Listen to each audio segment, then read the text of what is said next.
Respiration process in human बिइङमा चाहिँ respiration process कसरी हुन्छ भन्ने कुरा चाहिँ हामीले यहाँनिर छलफल गर्छौं। यहाँनिर ह्युमन बिइङमा चाहिँ रेस्पिरेसन प्रोसेसमा भाग लिने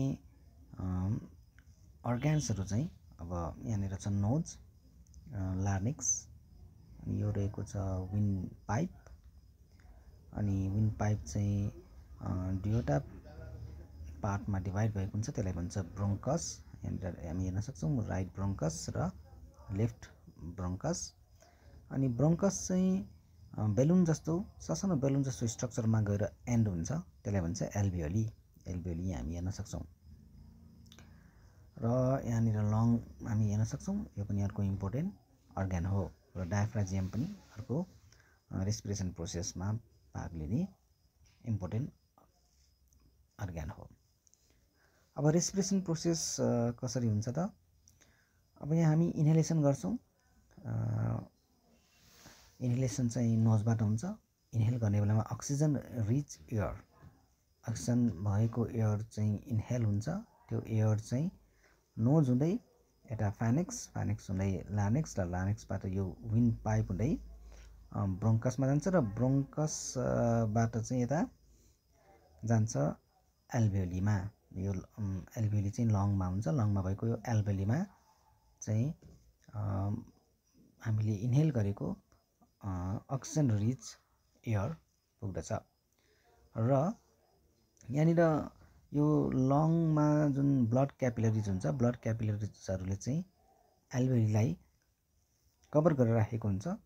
अनि हार्टबाट जुन आएको हुन्छ इम्प्योर ब्लड, त्यो इम्प्योर ब्लड क्यारी गरेको ब्लड क्यापिलरिजमा भएको कार्बन डाइअक्साइड र यो एल्भियोलीसम्म आइपुगेको अक्सिजन बीच चाहिँ एक्सचेन्ज हुन्छ यो एल्भियोलीमा। यसलाई हामीले अर्को पिक्चरबाट हेरौँ। हामी हेर्न सक्छौँ यो जुन एल्भियोली छ, यो एल्भियोलीलाई चाहिँ ब्लड क्यापिलरीले कभर गरेर राखेको हुन्छ। अब यो जुन क्यापिलरिज छ, यो क्यापिलरिजमा चाहिँ कार्बन डाइअक्साइड रिच ब्लड छ, जुन चाहिँ हार्टबाट आएको हुन्छ। हार्टबाट आएको इम्प्योर ब्लड चाहिँ त्यसमा हुन्छ कार्बन डाइअक्साइड। त्यो कार्बन डाइअक्साइड एल्भियोलीभित्र इन्ट्री गर्छ, र एल्भियोलीमा भएको अक्सिजन चाहिँ यो ब्लडमा इन्ट्री गर्छ। यसरी एल्भियोलीमा अक्सिजन र कार्बन डाइअक्साइडको एक्सचेन्ज हुन्छ, र ब्लड प्युरिफाई हुन्छ। प्युरिफाई भएको ब्लड, अक्सिजन पाएको ब्लड चाहिँ अब यो क्यापिलरीबाट फेरि हार्टमा रिटर्न ब्याक हुन्छ। अब यहाँ एल्भियोलीमा कार्बन डाइअक्साइड इन्ट्री भइसकेको छ। अब त्यो इन्ट्री भएको कार्बन डाइअक्साइड फेरि एल्भियोलीबाट ब्रोङ्की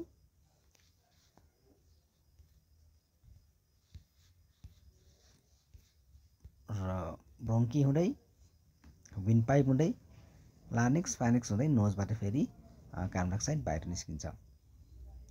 यसरी अक्सिजन लिने र कार्बन डाइअक्साइड फ्याँक्ने प्रोसेस चाहिँ ह्युमन बिइङमा कन्टिन्युअसली चलिरहन्छ। र यो अक्सिजन लिने प्रोसेसमा अक्सिजन चाहिँ एल्भियोलीमा पुगिसकेपछि एल्भियोलीबाट ब्लडमा चाहिँ अक्सिजन इन्ट्री गर्ने भएकोले यो रेस्पिरेसन प्रोसेसबाट ब्लड पनि प्युरिफिकेसन हुन्छ। अनि ब्लडबाट आएको कार्बन डाइअक्साइड जुन चाहिँ हार्मफुल ग्यास हो, वेस्ट हो, वेस्ट मटेरियल पनि के हुन्छ त, वेस्ट पनि बाहिर निस्किन्छ, वेस्ट ग्यास पनि बाहिर निस्किन्छ।